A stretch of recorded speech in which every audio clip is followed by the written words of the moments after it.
Hello friends, myself SK sir. और बच्चों, आज हम लोग डिस्कस करने वाले हैं, बहुत ही छोटा सा टॉपिक है लेकिन बहुत इंटरेस्टिंग है। इस टॉपिक का आप नाम दे सकते हो बॉक्स फिलिंग।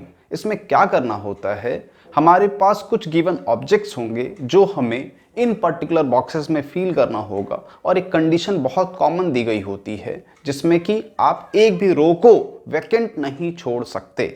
इसका मतलब आप हर रो में एक पर्टिकुलर एलिमेंट आपको फील करना होगा।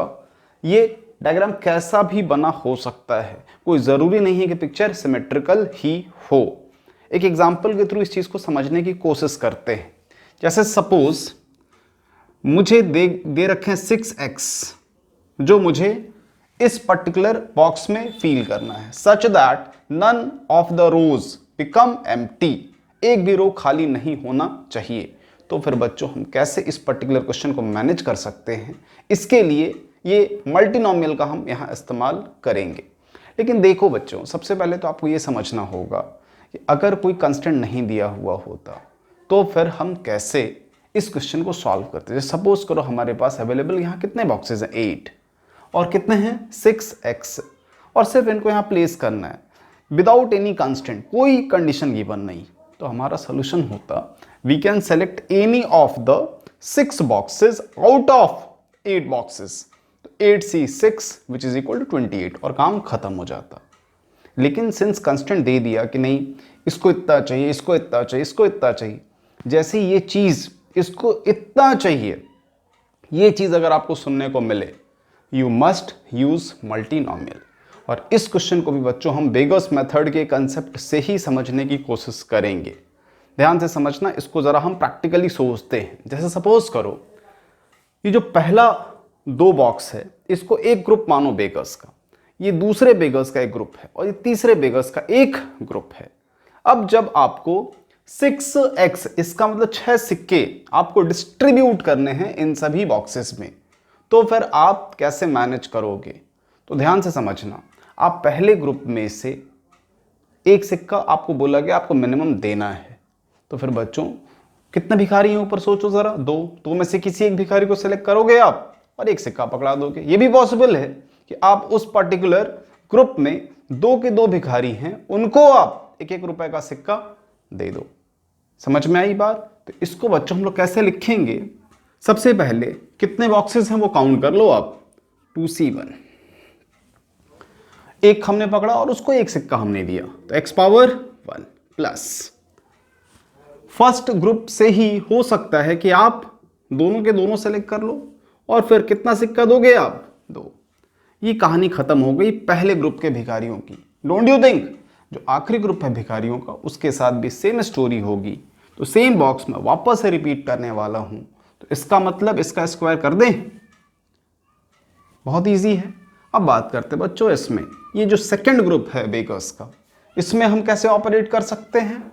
तो 4 में से किसी एक बेगर को सिलेक्ट कर लो आप और उसको एक सिक्का दो, या फिर 4 से 2, उसको 2 सिक्के, 4 से 3 सिक्के, और 4 से 4 सिक्के। यहां आप शायद ऐसा भी सोच सकते हो कि sir how is it possible, जब सबको एक एक देना ही है तो हमारे पास 4 सिक्के थोड़े ना बचे हैं जो हम इनमें देंगे। यही तो ब्यूटी है बच्चे इस मल्टीनोमियल थ्योरम की, कि आप सिंपल सोचो, अगर आप कंस्टेंट इस्तेमाल करते भी हो तो भी आंसर सही आएगा, और कंस्टेंट का इस्तेमाल नहीं भी करते हो, आप सीधा इनिशियल एंड फाइनल कंडीशन के बारे में सोचते हो तो भी आंसर सही आता है। तो हर बार कंस्टेंट लगाने की जरूरत ही नहीं है। जब कभी जरूरत नहीं है तो हम सिंपली क्या सोचेंगे, 1 to 4 corresponding to the second, पहले वाले कॉरस्पॉन्डिंग 1 to 2, और थर्ड वाले कॉरस्पॉन्डिंग भी 1 to 2 ही था, तो मैंने स्क्वायर कर दिया। आई थिंक बहुत ईजी था। एक बात बता दो बच्चों, बुक में इसका फॉर्मूला भी गिवन है, तो आप फॉर्मूला अगर याद करोगे तो एग्जाम टाइम पे वो आपको याद आ जाए, इसकी गारंटी बहुत कम है। तो बेहतर होगा कंसेप्ट को हम समझें, कैसे सिक्कों का डिस्ट्रीब्यूशन हो रहा है इन ग्रुप ऑफ बेगर्स। एक ग्रुप के पास जाना है, उस ग्रुप के पास जो बेगर्स हैं उनको सिक्के देने हैं, कभी एक भिखारी को, कभी 2 भिखारी को, कभी 3 है, 4 है, जैसा ग्रुप में जितने भिखारी का काउंट है उस हिसाब से आपको सिक्कों को बांट देना है। और हमेशा की तरह बच्चों, हमें किस चीज से मतलब है यहां, तो I have how many coins, 6x है ना मेरे पास, आइडेंटिकल x, तो इसका मतलब ये है कि मुझे x पावर 6 का कॉफिशिएंट ढूंढना है इस पर्टिकुलर एक्सप्रेशन से। तो मैं x पावर 6 के कॉफिशिएंट के ऊपर काम करूंगा। कैसे x पावर 6 का कॉफिशिएंट इससे ढूंढ सकते हैं, सोचो जरा। देखो x स्क्वायर, तो x स्क्वायर बाहर और यहां से x बाहर, तो x क्यूब बाहर है। तो जब x क्यूब बाहर है तो बचे हुए टर्म से मुझे सिर्फ x क्यूब का ही कॉफिशिएंट ढूंढना पड़ेगा। तो x क्यूब का कॉफिशिएंट कैसे मैनेज कर पाएंगे, तो हम x क्यूब के कॉफिशिएंट के पीछे भागने वाले हैं। मैं यहां से x स्क्वायर और यहां से x क्यूब बाहर निकाल के रख चुका हूं। जो बच गया उसे लिखो आप, 2c1 is 2 प्लस 2c2 1 और एक x बचेगा स्क्वायर। यहां से x बाहर आया, 4c1 is 4 plus 4c2 6x, 4c3 4x square and plus x cube. ये एक्सप्रेशन है बच्चों, और यहां से हमें किसका कॉफिशिएंट चाहिए, सिर्फ x क्यूब का। चलो इसको जरा ओपन कर लें, 2 प्लस एक्स के होल स्क्वायर को, क्या मिलेगा 4 plus 4x plus x square, और ये तो as it is 4 plus 6x plus 4x square plus x cube. x cube के लिए 4 into X cube, coefficient 4, 4x into X square 16 और x square 6, this equal to what 26। तो बच्चों the answer is 26 where we can distribute और put you can say 6x in these many boxes such that none of the row is empty, कोई सा भी रो खाली नहीं है। अब इसको बुक में एक दूसरे तरीके से भी सॉल्व किया गया है लॉजिकली। कैसे बच्चों, बताया गया है कि भाई ऑल पॉसिबिलिटीज कितनी थी, याद है आपको। सेकंड मेथड, मेथड नंबर 2, इसी क्वेश्चन को करने का मेथड नंबर 2। ऑल पॉसिबिलिटीज कितनी है बताओ, all possible ways, all possible ways 8 total है और 6 मुझे चाहिए, तो 8c6 all possible ways, 8c6 यही लिख लेते हैं, 8c6 this is equal to 28। और बच्चों मात्र 2 ऐसे तरीके होंगे जिसमें आप 6 के 6 x को बॉक्सेस में फिल कर लोगे। वैसे सिर्फ 2 ही तरीके होंगे। पहला तरीका ये होगा 4 के 4 इसमें और 2 ऊपर वाले को, नीचे वाला वेकेंट, या फिर 4 के 4 इसमें और नीचे वाले को, और नीचे वाले को 2 ऊपर वाला वेकेंट। तो 2 ऐसे तरीके से इसमें काउंट इंक्लूड हो गया होगा जिसमें एक रो खाली रह गया होगा। तो उन 2 केसेस को हम माइनस कर लेंगे, ठीक है। तो वेकेंट रोज तो 2 वेज, वो 2 वेज से आप बना सकते हो। Therefore required number of answer is what? All possible minus vacant, that is not vacant. Therefore not vacant. Minus करें, 8 से 6 is 28 minus 2 26। तो इसका मैंने ऑल्टरनेट मेथड भी आपको बता दिया कैसे हम इस क्वेश्चन को दूसरे तरीके से भी सॉल्व कर सकते हैं। बच्चों अगर सेम क्वेश्चन इस बॉक्स के कॉरस्पॉन्डिंग होता, अगर से 6x है और इन सभी बॉक्स में फिल करना होगा, तो हम कैसे करेंगे, तो ये आप लिख लेना। मैं अब इसके कॉरस्पॉन्डिंग सॉल्व करके दिखाता हूं। तो ये मैं मिटा रहा हूं, ठीक है। इसका आंसर था 26 और वापस से हम यही 6x को इस पर्टिकुलर बॉक्स में फिल करने की कोशिश करेंगे such that none of the row become vacant.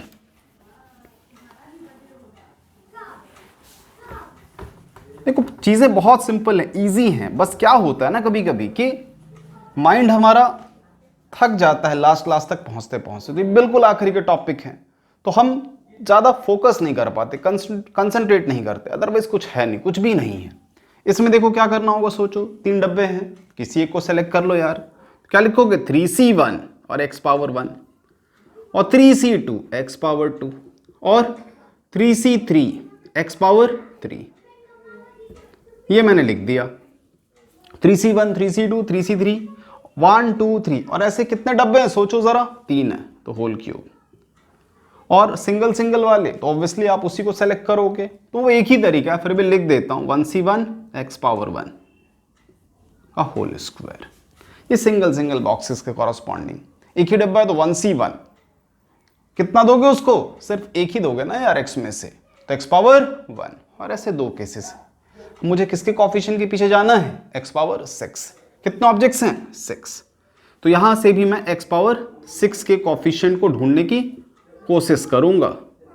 चलो ध्यान से देखना, आप देखो 2 बाहर और यहां से x³ बाहर, तो ओवरऑल x पावर 5 बाहर। तो आप सिर्फ और सिर्फ x के कोफिशिएंट को ढूंढ लो, आंसर। तो देयरफॉर x का कोफिशिएंट इन, ये क्या एक्सप्रेशन है? 3c1 is 3 plus 3c2 is also 3, this is x बाहर तो x बचा, और 3c3 इज 1 और x बाहर तो x² बचा, होल क्यूब।